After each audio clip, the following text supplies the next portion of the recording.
Hi, everybody. I'm Lydia. I'm on the marketing team here at Flatiron School, and I want to welcome you to the Meet the Mentor series. In this series, we're interviewing some amazing mentors who are often facilitators of our courses here at Flatiron School, and we're getting to know them and hear their stories. Today, our guest is Tiffany Stokley. Tiffany is a software engineering manager at Leidos, as well as a software engineering facilitator at Flatiron School. Welcome, Tiffany. Hi. Hi. Can you start by telling us a little bit about yourself and what you're working on these days? Sure. Well, thank you for the introduction. My name's Tiffany. I live in Mechanicsville, Virginia, kind of outside of Richmond, a little bit away from the city, but I'm originally from Portsmouth, Virginia, like the Hampton Roads area near Virginia Beach. I graduated from the University of Richmond with a degree in computer science and a minor in mathematics. Quite some time ago. Show my age here. And I've been in the field for about 13 years now. In my current role, like you said, I serve as a manager slash software engineer at Leidos, where I'm working on an FBI contract. Oh, very cool. Can you tell us a little bit about what your day-to-day looks like in that role? Sure. So I actually recently just became a manager, maybe like a month ago. I came on to Leidos. I started at Leidos in August, but I've been working on this contract under another contractor for about 2 years. So I'm actually new to the manager part of the role. So a lot of things change. But as far as my day to day, I come in, I work remote. So you see, I got 4 screens over here, and then I got 2 right here. I saw that. That's an impressive setup. Yeah. It's nice to have that real estate when you have a whole bunch of things pulled up. But yeah, so kind of meet with my team, and we just all go on to our separate tasks. Attend any meetings that are on the calendar, anything like that. But it's pretty straightforward day to day. Other than when I do have to speak to my direct reports, that's a whole nother thing that I'm still learning. Yeah. So one of my questions is about like how your role has changed over the years, but it sounds like there's been a lot of change. And so thinking back to like your previous role, how has AI changed that role? And then in your new role too, is there anything that AI is affecting as you learn to be a manager?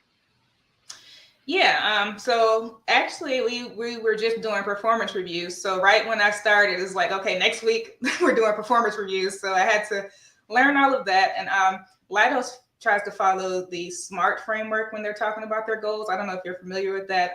There's an acronym. Don't know the acronym off the top of my head, but they try to follow that framework when you're writing your goals.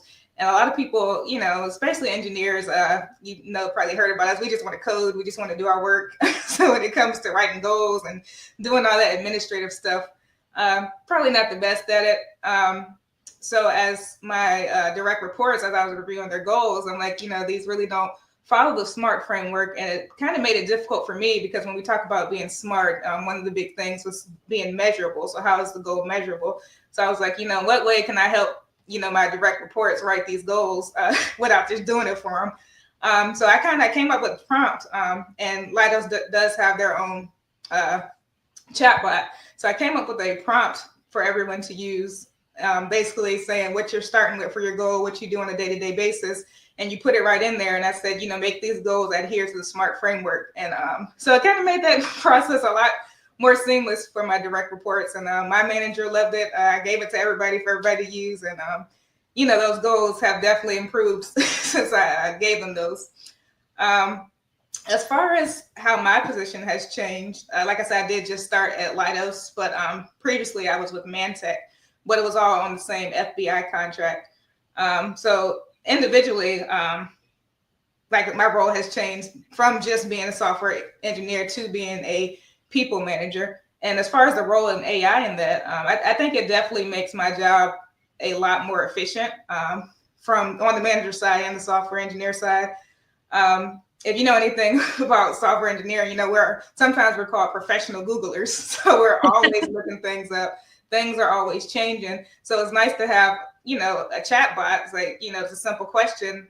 We can have an answer just like that, as opposed to having to read a bunch of documentation. And even in my role as a facilitator, when the students ask me questions, sometimes I don't know off the top of my head. And, they don't even see what I'm typing in the chat bar on the side. Like, why is this doing this? What can be the problem? And, so it definitely has made my job and my life much more efficient.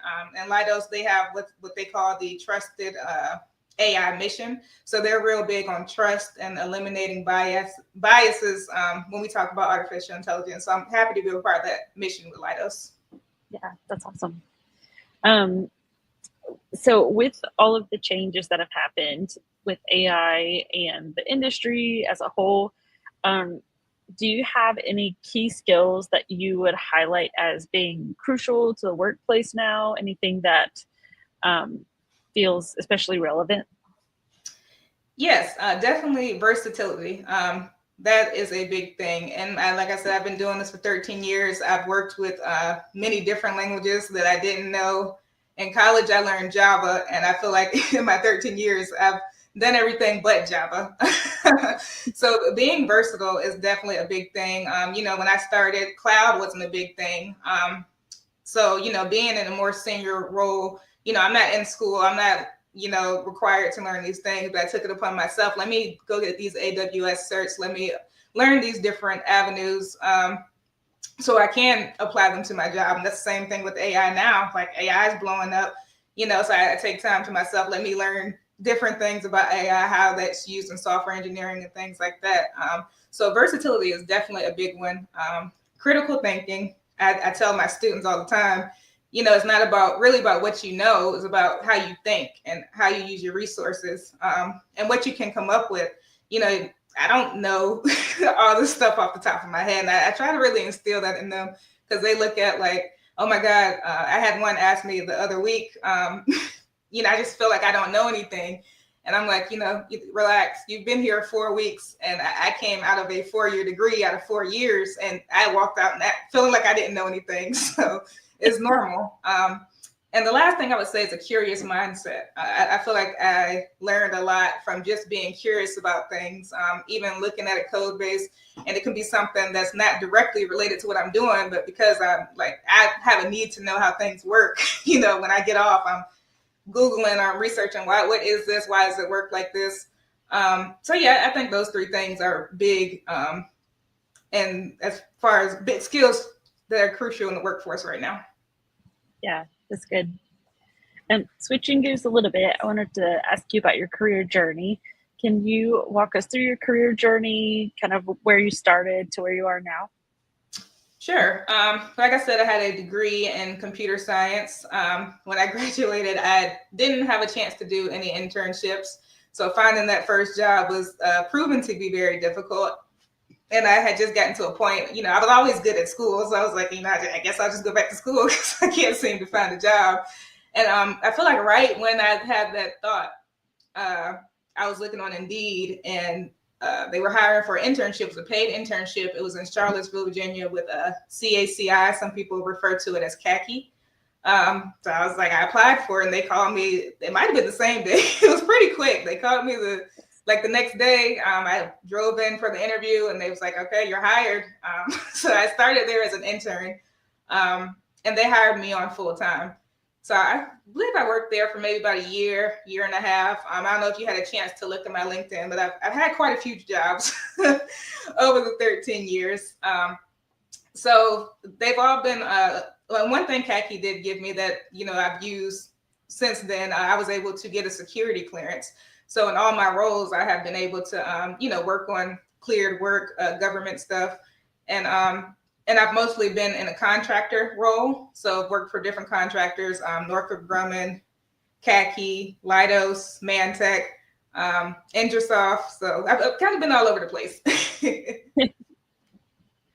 That's awesome. Or were there any pivotal moments in that path? Like, are there any like learnings of like which parts of the job you liked best, or were there any intentional pivots to like move into certain areas, or I don't know if that makes sense, into different aspects of a role with those transitions to different companies? What kind of decisions were you making in that process? I feel like as far as pivotal points in my career, I believe I struggled a lot in the beginning with what they call imposter syndrome. And that's basically, feeling like you're here by luck rather than you deserving to be here. So, in the beginning of my career, I'm like, keeping my head down. I'm just trying to get my work done. But over the years, as I've gotten more senior in my role, I've become more confident. Like if you would have asked me maybe even 5 years ago, I would have never thought I would have been a manager. I would have said, no, I don't want to do this. I just want to code.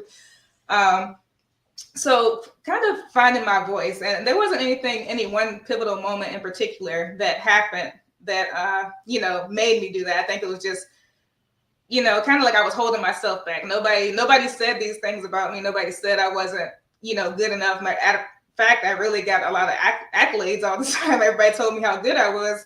And I'm always like, they probably tell everybody that. So just kind of leaning into that and leaning into my natural leadership abilities and being more confident and advocating for myself. That's another thing I really instill into my direct reports is self-advocacy, because, a lot of times you can be overlooked when you're working for a huge company and you're just another number. And sometimes it's not on purpose. So a lot of times people take things personally, and I've realized, a lot of times it's not on purpose, but you have to advocate for yourself. You have to, be your own voice, and you have to use your voice and, get over that imposter syndrome and realize that you're not here by luck. You deserve to be there just as much as everybody else. Yeah, that's good. Now, you mentioned earlier that you got a 4-year degree and were studying software engineering. What inspired you to pursue software engineering in the first place? So I had an uncle, and I didn't know anything. I went to IC Northam High School. I was in the magnet program, but we really didn't have a lot of resources. So I didn't know anything about programming or anything about that. But I had an uncle, and he always told me and my sisters, STEM fields, and I didn't know what. I knew what it was, but I was like, okay, well, what am I going to do in this STEM field that you keep talking about? But he always put it in our head. And then I had my sister. My sister, she's 1 year older than me, so I kind of could watch her, what she did first, and kind of follow in her footsteps. So with that, when she went to school, she got a full scholarship at the University of Virginia and their mechanical engineering programs. I was like, okay, I guess that's what I'm going to do, because I don't, I really don't know what I want to do. That sounds right. It's STEM. So she did that. Like I said, she's a year ahead of me. So when it was my turn to start applying for scholarships in schools and things like that, I'm just applying in Virginia, don't really know where I want to go, what I want to do. I do know I don't have any money. So the school that gave me a full scholarship was the University of Richmond. Fortunately, they didn't have an engineering program. They had a physics program where you did their school for 2 years and then transferred to UVA the next 2 years. And I took that physics class, and I was like, no, if this is engineering, if this is STEM, this is not what I want to do. But they also had a computer science program. I was like, okay, well, that's STEM. That's really where my head is at. I'm like, that's STEM. I guess I'll try that. So I took my first class, and I liked it. And that's really how I got here. I really enjoyed it. I enjoyed the critical thinking aspect of it, and I just stuck with it. I like that. Uncles and sisters. Yep. My oldest sister is actually named Tiffany. So, and really? I kind of followed in her footsteps too. So it's fun. I'm not going to tell her that. Hopefully she doesn't watch this interview. Yeah. Yeah. I made my own choice. Yeah, right. Well, speaking to education a little bit more, how do you feel like your education and the different things you chose to study impacted where you are today?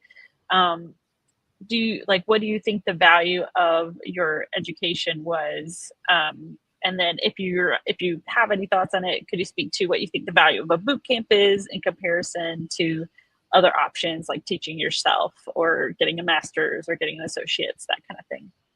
Sure.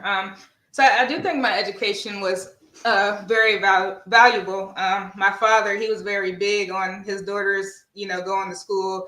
and going to college and getting their degrees, which, he didn't have a degree. He didn't do formal education. He was an immigrant from Jamaica, and he couldn't even read. My mother didn't finish high school either. So it was always a big thing. They want their daughters to go to school and, be all they can be.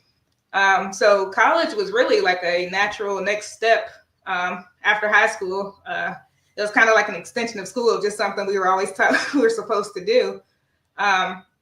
And a lot of when we talk about the value of it, I think we still live in a world where a lot of these positions do still require some type of formal education, like a bachelor's degree. And I think every position I've been in, they're looking for that bachelor's degree. So I do think it was very valuable. As I got into before, I really didn't know what I wanted to do. So it gave me that opportunity. I went to a liberal arts school, University of Richmond. It gave me that opportunity to kind of explore different things without having to, feel like I got to work and get a full-time job and be a part of the hustle and bustle of the world. And it kind of allowed me to find my place in this world in my own time. So I do think a degree in my education was very valuable. So when we talk about the different avenues of learning, like a 4-year degree versus boot camps versus being self-taught, I will say I've always admired self-taught people, because I don't see how you just like, I've worked with them. They sat side by side with them. And I'm like, wow, you really taught yourself all this stuff, But I think it's a very individual choice. You have to know what type of learner you are, and maybe because these boot camps and things weren't that popular when I started school, I think on it, I'm like, I don't think I could have been self-taught. I appreciate the 4-year degree and sitting in the classroom and things like that. But we live in a much different world now, where, we have these boot camps, and you can even get on YouTube and, there's good videos to teach yourself. And I think the boot camp gives you kind of like the best of both worlds, because you get the autonomy to be able to learn on your own time. And especially with programs like Flatiron that give you a facilitator. So it's not like you're just on your own and, just trying to learn all these things. You have somebody you can talk to, somebody you can bounce ideas off of, without having a strict schedule. You have to be in this class at this time every Tuesday and Thursday. So I think, there's a lot of ways to get to the same goal. There's a lot of ways to achieve the same goal. And I think boot camps, especially with older professionals who don't want to, or people who just don't want to go to college, I definitely think this is a great option for those individuals. Yeah, that's good. Kind of switching gears into just like some lessons learned throughout your career journey. What's one lesson that has stuck with you, and how did you grow from it? A lesson that stuck with me is okay to rest. I'm the type of person, like, if I have a problem, it's like I have to solve it now. And I'll be on the computer all day until I solve the problem. And it's funny because a lot of the times, as soon as I say, okay, I'm going to give it a break, and the moment I walk away and go take a shower, I have the answer. So I will say, take the time to yourself to rest. Everything doesn't have to be perfect. I will say when other people are looking at my work, I can be a bit of a perfectionist. I want to be right. I don't want to feel like I'm not smart. So I want to, get it right the first time. And sometimes you don't have it right, and that's okay. A lot of people don't have it right.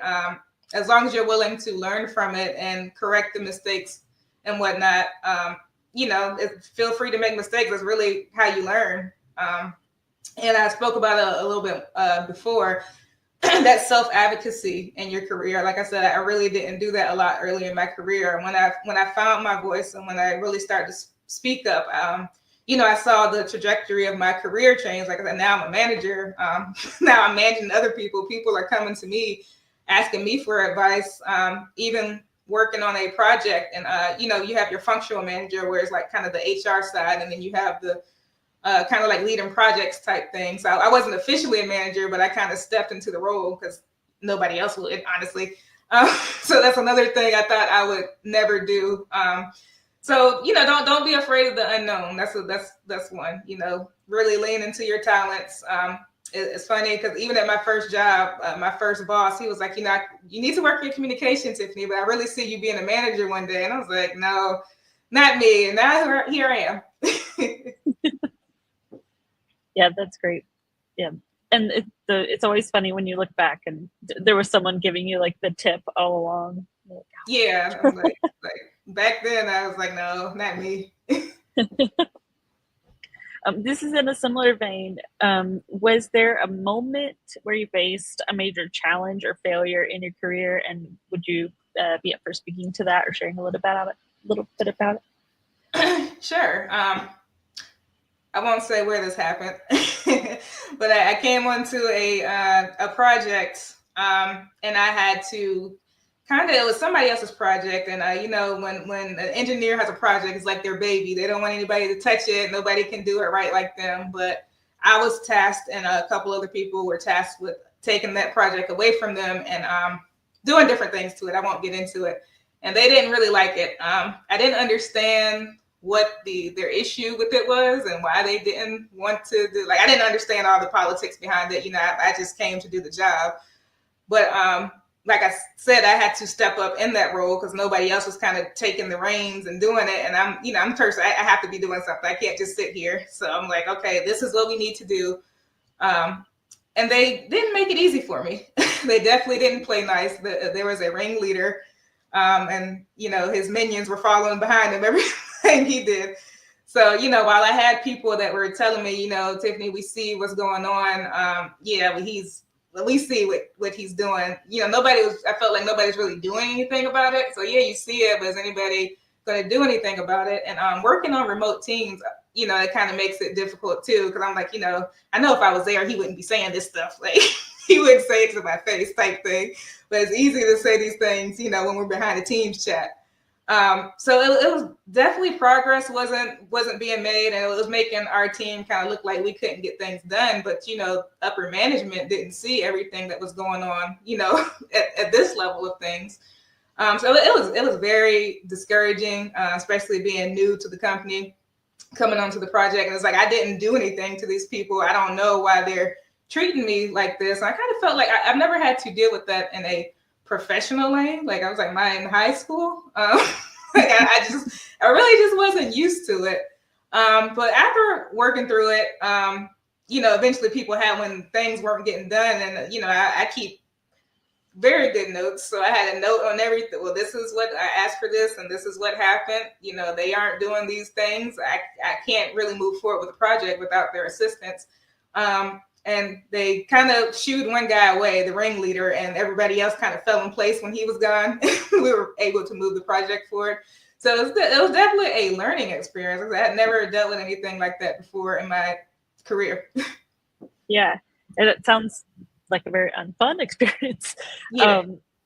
Is there anything, like, looking back on that you would recommend for somebody who found themselves in a situation where they're working remotely and they feel like something isn't, like, the dynamics aren't going well or something like that?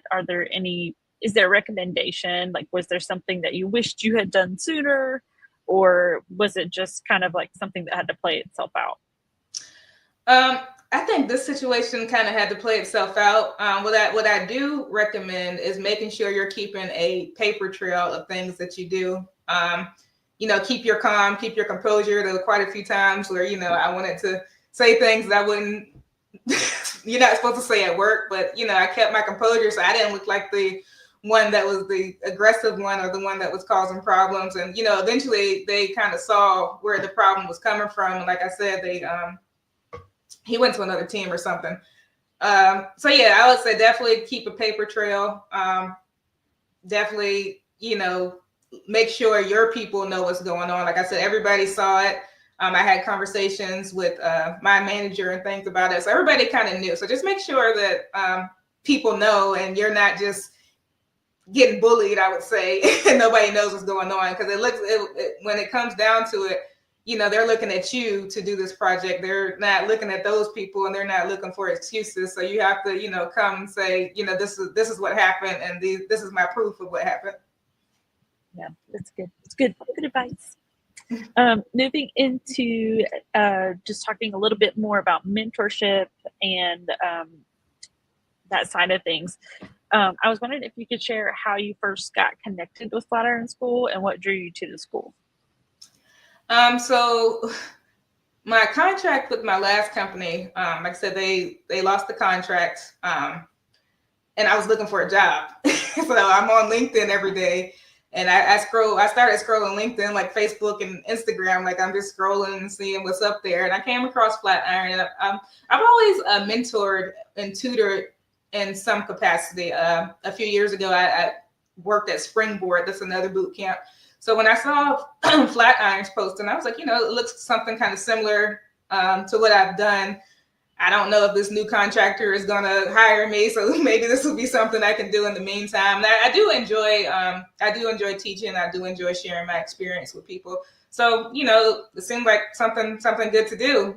Then I went and read about Flatiron and read a little bit more about their program and their boot camp and what they teach, and I just decided to apply for it. So you said that you have mentored before, and it's something that you enjoy. What inspired you to start mentoring in the first place?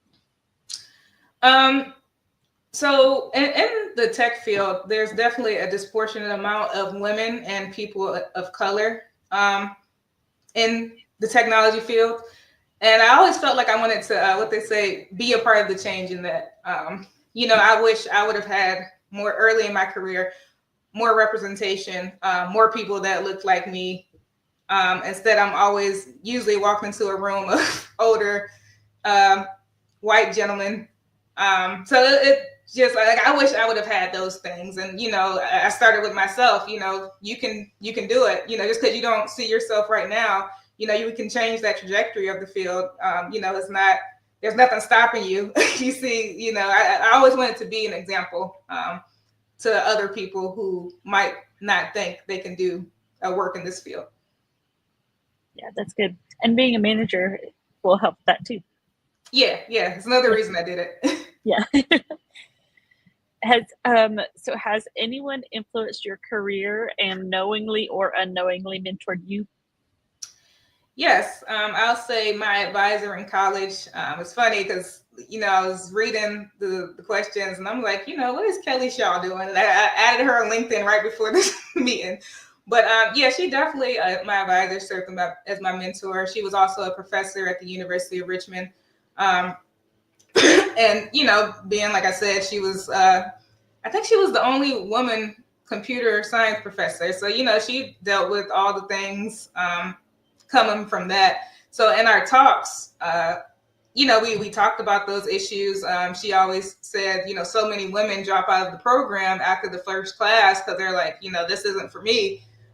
So she always encouraged me to stay in the program. She made me read books. At the time, I'm like, I'm not a big reader. And I'm like, oh my God, I got to read this book. Then she wants me to discuss it. Like, I have other things to do, Kelly. But, I actually enjoyed the book. It was a book called Women Don't Ask. And it was basically about how women don't move up in careers because they simply don't ask, and how we're conditioned and taught as women that we're not supposed to do certain things. So through reading that book and those discussions, there are a lot of things, like even things like just negotiating salaries that a lot of women don't even think to say, hey, can we negotiate this? So I definitely, the things that we talked about and the things that she instilled in me during our talks, I definitely still use those things in my career today. Yeah, that's good. We'll have to include a link to that book in the notes. Okay, yeah, I'll see if I can find it. So it's called Women Don't Ask. I can't remember the author, but I'll find it. Okay, thank you. What has been the most rewarding part of mentoring students so far? The most rewarding part is when I get, I keep wanting to say kids, but I feel like, I'm dealing with adults now. When they come back years later and they're software engineers or they're moving up in their career and they tell me how much of an impact I've made. When I'm teaching and when I'm doing these things, I'm not sitting here on a pedestal like I'm some sort of inspirational leader or anything like that. I'm really just talking about my experiences. So to know that people are, really listening and really taking heed and really using my advice and, seeing where they are years later, is definitely rewarding. I even had one of my current students just tell me a few weeks ago, it was like, you're very motivational and inspiring. And it just makes me feel like, the things I do aren't in vain. Like I'm making a difference somewhere. That was the perfect segue, because my next question was, how do you keep your students motivated? I think personal experience, like just being real with them and talking about my personal experience on the job and my career and school, even just learning software engineering, because coming into it is a lot. It's a different way of thinking. And if you just took one class and you're like some classes start with front end development. I tell my students, I'm not a front end developer. I can't make anything look pretty. I know the language, I can work my way around it, but don't ask me to design a website or nothing like that. So when they come in and they're like, oh my God, CSS and HTML, I hate it. And I'm like, this is just the first part. You don't have to be an expert at this. Back-end development is next. You might be better there. There's so many different avenues that you can take. And just because you felt like something was so complex and you didn't understand it, doesn't mean you won't understand anything at all. So just telling them my personal experience. Like I mentioned earlier, I was at a 4-year degree and I still left. And like, I couldn't put together anything. Like I didn't understand. I had no real world application. So I think sharing those experiences with them and listening to what they have to say and giving constructive feedback, that's how I keep them motivated. Yeah, that's good.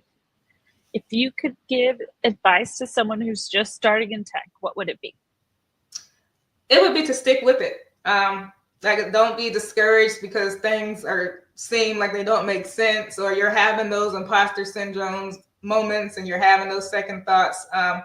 Don't listen to all the noise. If it's something you really want to do, stick with it. I can't name any engineer I know that can just hop on the IDE and just can create a whole program. Now with AI, you can type something, they probably can. But, most of the time we're referencing Google. I always say engineers are good researchers. So we just don't know all these things. Like that's a lot of information. So when you're going through these programs, these boot camps and things, they are throwing a lot of information, and it's not expected that you just immediately grasp it. So stick with it, and also internships and apprenticeships. Because like I said, I graduated college and I didn't do those things. It was difficult to find a job. I was getting interviews, but I wasn't making it because more people had experience. People who did those internships and things were one-upping me. So I would say, while you can and when you have the time, definitely, do those internships or apprenticeships. When you were graduating, was it around the 2008 time or was it after that? I graduated college in 2012. 2012, okay. I didn't know, I know closer to 2008. It may have kind of bled into 2012. It was a tough market. Mm-hmm. And I think that, the comparison with today is pretty close. That advice would hold true, that getting your foot in the door with internships could be really, really helpful.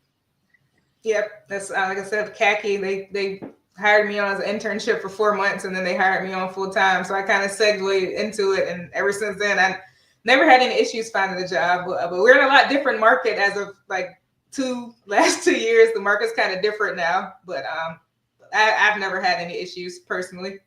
Yeah.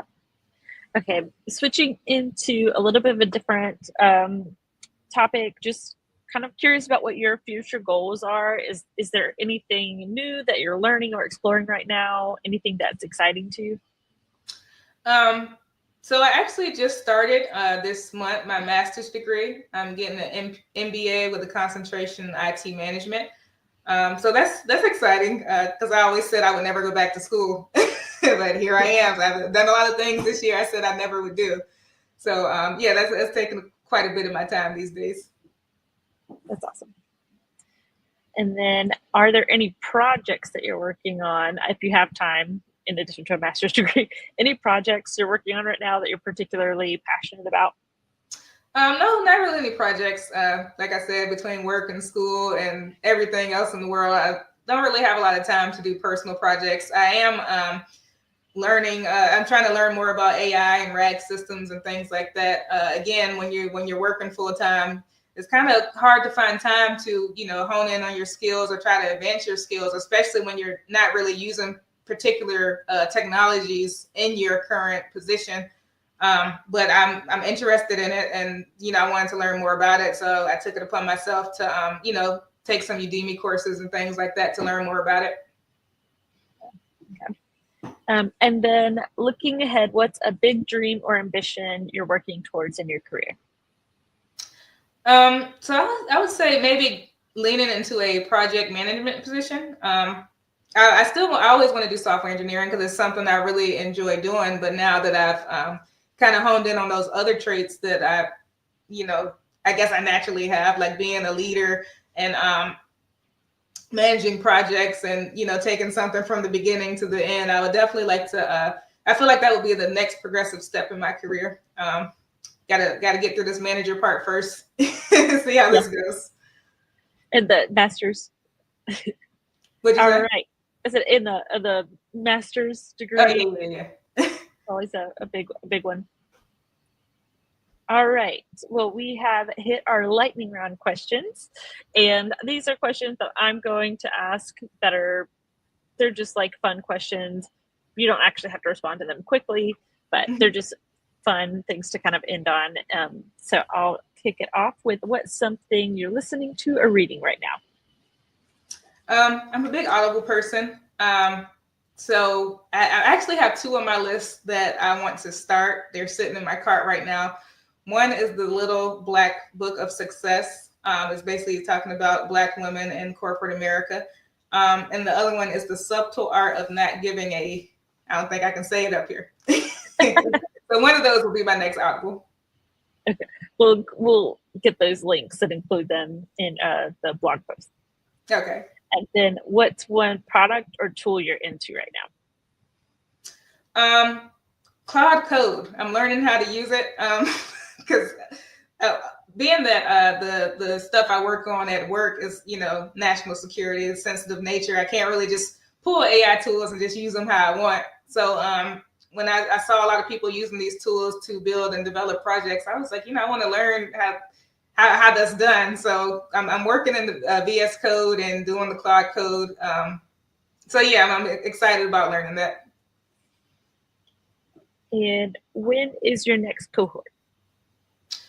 December. I think I got the email today asking that we want to do the December cohort. I skipped November. It's my birthday month, and I'll be on a trip to Brazil. So I was like, I'll come back in December. That sounds awesome. And then where can listeners find you? You can find me on LinkedIn. I'm very active up there. So yeah, I can give you the link. All right. And then what made you smile this week? What made me smile? So my son got accepted in a program in Richmond, Virginia. I didn't know what it was because he just be signing up for stuff and just telling me about it. He needs a ride. It's called Youth Empowerment S. I don't know what the S stands for. But so I'm like, he just like, Mom, I have to go to this meeting. So I'm like, okay, so it was the orientation meeting. So the parents were encouraged to stay. And I sat in there and, just seeing these kids, I think it was like 100 something applications and they accepted maybe 20 students. And they did like a round of talking about issues with the government and things like that. And I'm looking at my son like, what do you know about government? Like, but we do when I take him to school, me and him do have those conversations every morning. So he knew a little bit. But just seeing the kids, young people, talk about these things, so very articulate, very involved in their community, and that made me smile just seeing how passionate these young people were. Awesome. Well, that's all that I have for you. Thank you so much for your time today. Thank you. I'm glad to be here. I'm glad you guys did this interview with me. Yeah, thanks. And my words. And I also wanted to end on saying I think that our students, our learners are lucky to have you as a mentor. And we just really appreciate you showing up for them every cohort. Thank you. I'm glad to do it. All right. Well, I hope you have a good day.